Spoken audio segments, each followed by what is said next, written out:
युद्ध समाप्त हो चुका था। हस्तिनापुर में युधिष्ठिर ने वर्षों तक राज किया। जब समय आया तो उन्होंने परीक्षित को राजगद्दी सौंप दी और अपने भाइयों और द्रौपदी के साथ हिमालय की ओर प्रस्थान किया। एक दिन महाराज युधिष्ठिर ने अपने भाइयों से कहा, अब इस धरती पे हमारा कोई मोह नहीं, चलो स्वर्ग की यात्रा करें। सभी ने सिर झुका दिया। वे जान चुके थे कि यह संसार छोड़ने का समय आ गया है। पांडव और द्रौपदी सफेद वस्त्रों में नंगे पैर हिमालय की ओर चल पड़े। उनके साथ एक कुत्ता भी था जो न जाने कब से उनके पीछे चल रहा था। चलते चलते एक दिन द्रौपदी गिर पड़ी। भीम ने व्याकुल होकर युधिष्ठिर से पूछा, भैया हमारी प्रिय द्रौपदी क्यों गिर गई? युधिष्ठिर ने गहरी सांस ली और कहा, द्रौपदी अर्जुन से सबसे अधिक प्रेम करती थी। उसने सभी को समान नहीं समझा, इसलिए उसे यह पतन सहना पड़ा। आगे बढ़ते हुए सहदेव भी गिर पड़े। भीम ने फिर पूछा, धर्मराज यह क्या हुआ? युधिष्ठिर बोले, सहदेव को अपने ज्ञान का अहंकार था, इसलिए वह भी गिर गए। कुछ दूर जाने के बाद नकुल भी गिर पड़े। युधिष्ठिर बोले, नकुल को अपने सौंदर्य का अभिमान था, इसलिए उनका पतन हुआ। कुछ समय बाद अर्जुन भी गिर पड़े। भीम दुखी हो गए।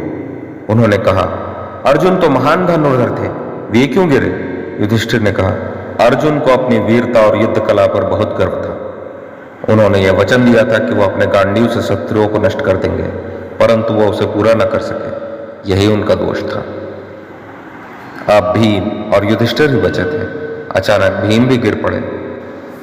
उन्होंने कराहते हुए युधिष्ठिर से पूछा, भैया मैं क्यों गिरा? युधिष्ठिर ने उदास स्वर में कहा, तुमने सदैव अपने बल का अभिमान किया और भोजन के प्रति अत्यधिक आसक्ति रखी, इसलिए तुम्हें यह परिणाम भोगना पड़ा। अब युधिष्ठिर अकेले थे। उनके साथ सिर्फ वह कुत्ता रह गया था। वे आगे बढ़ते रहे। अचानक देवराज इंद्र स्वर्ण रथ लेकर प्रकट हुए और बोले, युधिष्ठिर यह दिव्य रथ तुम्हें स्वर्ग ले जाने के लिए आया है, आओ इसमें बैठो। युधिष्ठिर बोले, मेरे साथ यह कुत्ता भी आएगा।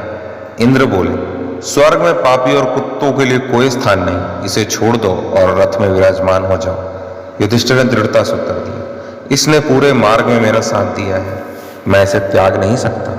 धर्म का साथ छोड़ना मेरे लिए संभव नहीं है। तभी कुत्ते का रूप बदल गया और वह स्वयं धर्मराज यमराज के रूप में प्रकट हुए। उन्होंने कहा, युधिष्ठिर तुमने अपनी निष्ठा और धर्म का परिचय दिया, यह तुम्हारी अंतिम परीक्षा थी। अब स्वर्ग के द्वार तुम्हारे लिए खुले हैं। युधिष्ठिर स्वर्ग पहुंचे, लेकिन उन्हें वहां अपने भाई और द्रौपदी नहीं दिखे। युधिष्ठिर ने पूछा, मेरे परिवार वाले कहाँ हैं?